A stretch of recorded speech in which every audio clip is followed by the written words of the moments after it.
환자분 같은 경우 이제 임플란트를 바로 하겠어요 라고 했지만 실제로 이를 뺐을 때 안에 차 있었다, 이런 경우는 안 하시는 게 좋으니 조금 미룰게요 하고 당일날 바로 계획을 바꾸기도 하거든요. 무리하게 당일날 임플란트를 심었다가 임플란트가 뼈랑 붙지 않는다거나 감염이 된다거나 하고 실패를 하게 되면 도리어 시간이 더 길어지는 불상사가 일어나게 되니 굉장히 중요한 포인트가 되겠어요.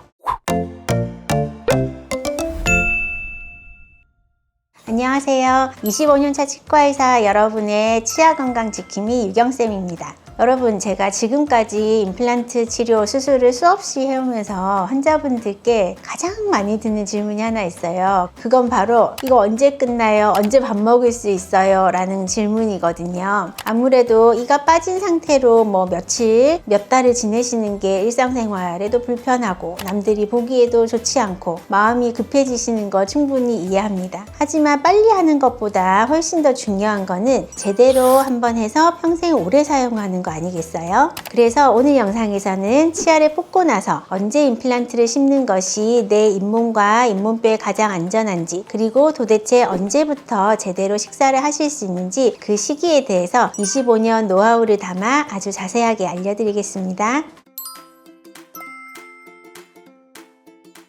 임플란트 학회에서는 환자분의 상태에 따라 수술 시기를 크게 4가지로 나누거든요. 이제 스트라우만 ITI라고 하는 공신력 있는 그룹에서 정한 기준인데요. 환자분이 어디에 해당할지 한번 잘 들어보세요. 첫 번째 타입, 바로 치아를 뽑자마자 바로 임플란트를 심는 겁니다. 보통 말하는 이제 원데이 임플란트 혹은 즉시 식립이라고 하는 거고요. 두 번째 타입은 치아를 뽑고 나서 한 4주에서 8주, 한 달에서 2달 정도 기다렸다가 심는 방법이에요. 이렇게 하게 되면 이제 이를 뺀 자리에 겉에 잇몸이 어느 정도 예쁘게 아물었을 때 임플란트를 넣는 방식이고요. 세 번째 타입은 이제 3, 4개월 정도 기다리는 거예요. 이제 잇몸은 거의 완전히 다 아물었고 잇몸뼈가 어느 정도도 다 차오른 시점이라고 보시면 되겠고요. 네 번째는 뼈가 완전히 아물 때까지 결국 4개월 이상, 6개월 이상 이렇게 아주 오랜 기간 기다렸다가 심는 방식인데요. 보통 이렇게까지 기다리는 경우는 조금 특수한 경우라고 보시면 될 것 같네요.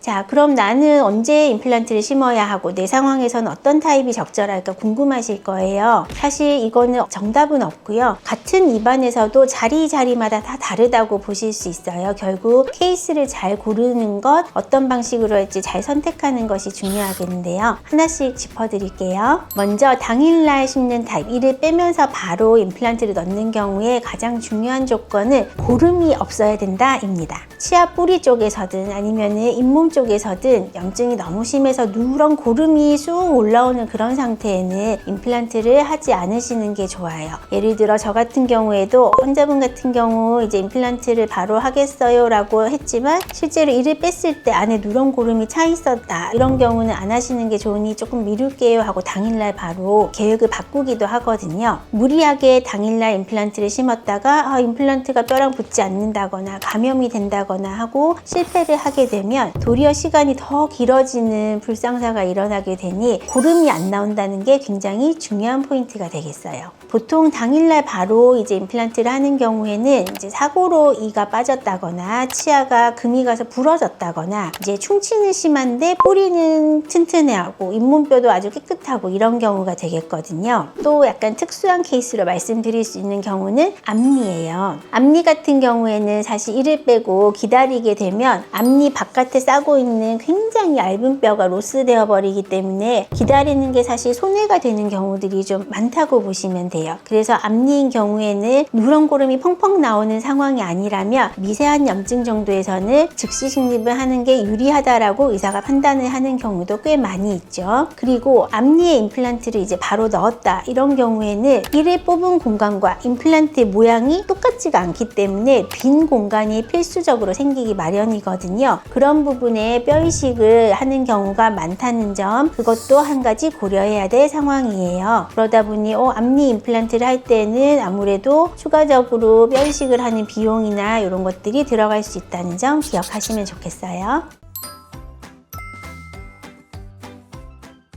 자, 만약에 주변 뼈가 안 좋다면 치아를 빼야 하는데 그 주변 뼈가 좀 녹았다, 이런 경우에는 두 번째 타입이나 세 번째 타입으로 가야 되죠. 그 말은 결국 4주에서부터 길게는 한 3, 4개월까지 기다린 후에 임플란트를 심는 거거든요. 그럼 이때 한 달에서 두 달, 4주에서 8주를 기다리는 이유는 뭘까요? 바로 잇몸 피부가 먼저 아물기를 기다리는 거예요. 잇몸 살이 잘 덮여야지 임플란트를 심었을 때 감염 위험이 좀 줄어들거든요. 물론 이런 경우에 수술을 통해서 잇몸을 당겨서 덮는 테크닉을 쓸 수도 있지만 사실 환자분들이 조금 힘들 수도 있기 때문에 염증을 없애는 목적을 위해서라도 한 달에서 두 달 정도 기다리는 경우가 좀 많은 케이스에 해당된다고 볼 수 있을 것 같아요. 그럼 이제 더 나아가서 잇몸뼈가 정말 저희 표현으로 폭탄 맞은 것처럼 텅 비어 있는 경우들이 있어요. 이런 경우에는 사실 많이 기다릴 수도 있거든요. 3, 4개월 정도 기다려야 하는데 이럴 때 문제는 3, 4개월을 기다려도 뼈가 차지 않을 수 있다는 겁니다.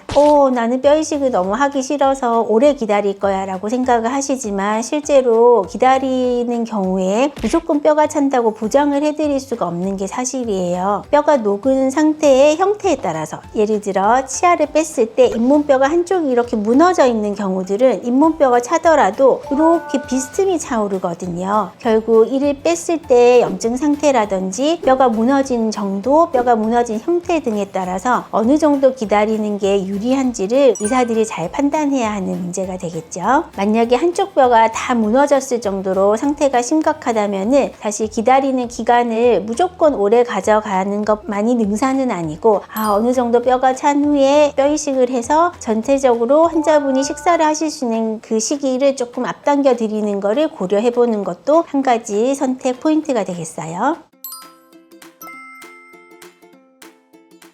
자, 그럼 임플란트 잘 심었어요. 그러면 수술 잘했으니까 이제 끝났나요? 아니죠. 수술만큼 중요한 게 바로 크라운, 치아 머리를 올려서 식사를 하는 시기를 정하는 겁니다. 사실 예전에 이제 제가 학생 때, 인턴 때 요 정도 때만 해도 아래에 심은 임플란트는 3개월, 위에 심은 임플란트는 6개월, 뼈 이식을 하지 않더라도 무조건 그 정도는 기다려야 돼 라고 하는 원칙이 있었거든요. 아래 턱뼈는 좀 단단한데 위 턱뼈는 좀 푸석푸석해서 붙는데 시간이 더 오래 걸린다는 거였죠. 그 기본 개념은 지금도 가져가고 있어요. 아래 턱뼈에 심은 임플란트는 좀 더 밥을 빨리 드실 수 있다는 거는 맞는데 사실 요즘은 예전처럼 3개월, 6개월 이렇게 고정해서 기다리진 않아요. 기술이 정말 좋아졌거든요. 어떻게 하면 밥을 빨리 드실 수 있게 할 수 있을까? 임플란트가 어떻게 하면 뼈랑 빨리 붙을 수 있을까? 이런 여러 가지 연구를 고민을 했죠. 그러다 보니 임플란트의 이런 뾰족뾰족한 나사 디자인도 굉장히 다양해졌고 임플란트의 표면을 어떻게 하면은 뼈세포들이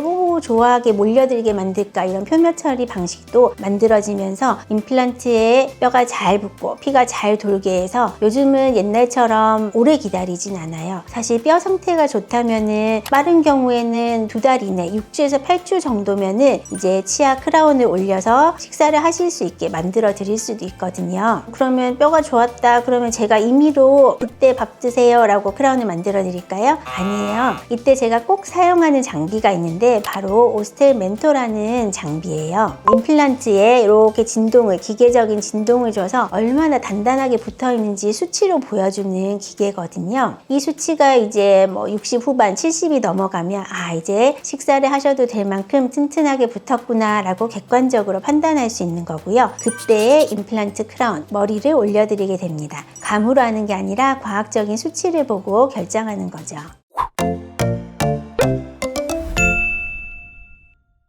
오늘 내용을 한번 요약해 드릴게요. 첫째, 임플란트 수술 시기는 내 뼈와 잇몸의 염증 상태에 따라서 당일에 할 수 있느냐, 길게는 4개월까지 기다리느냐, 이런 시기가 달라진다고 말씀드릴 수 있어요. 무조건 빨리 한다고 좋은 게 아니라는 점 기억해 주시고요. 둘째, 당일날 바로 심는 임플란트는 뼈가 깨끗할 때만 추천하며 앞니의 경우에 추천을 드린다. 이렇게 설명을 드릴 수 있겠고요. 이런 경우에는 이를 뺀 빈 공간을 채우기 위한 뼈 이식이 동반되는 경우가 많다는 것도 한번 기억해 주세요. 세 번째, 치아 머리를 올리는 시기는 보통 2달에서 3달 정도지만 뼈 이식을 많이 했다거나 처음에 내 뼈가 너무 퍼석퍼석해서 수치가 약하게 나온 경우에는 서너 달 이상, 정말 길게는 6개월 이상을 기다린 후에 이제 수치를 확인해 보고 결정을 해서 크라운을 올려드리게 된답니다. 사실 임플란트는 요즘 너무 많은 분이 알고 계시고 너무 많은 정보를 받으시지만 치과에서 사는 물건이 아니라는 점을 좀 기억해 주셨으면 좋겠어요. 임플란트를 심어서 내 뼈와 붙어서 내 몸의 일부가 되는 어떤 구조물을 만드는 수술 과정, 보철 과정이라는 거죠. 그래서 어떻게 하면 빨리 밥을 먹을 수 있는가 이런 거에 현혹되지 마시고 내 잇몸 상태에 맞는 가장 정석적인 시기를 선택하셨으면 좋겠어요. 의사 선생님과 좀 대화를 많이 나누시는 게 필요하겠죠? 그렇게 하는 것이 바로 결국은 돈을 아끼고 고생을 안 하는 지름길이 될 거예요. 오늘 영상도 여러분의 선택에 도움이 되셨길 바라면서 마무리할게요. 감사합니다.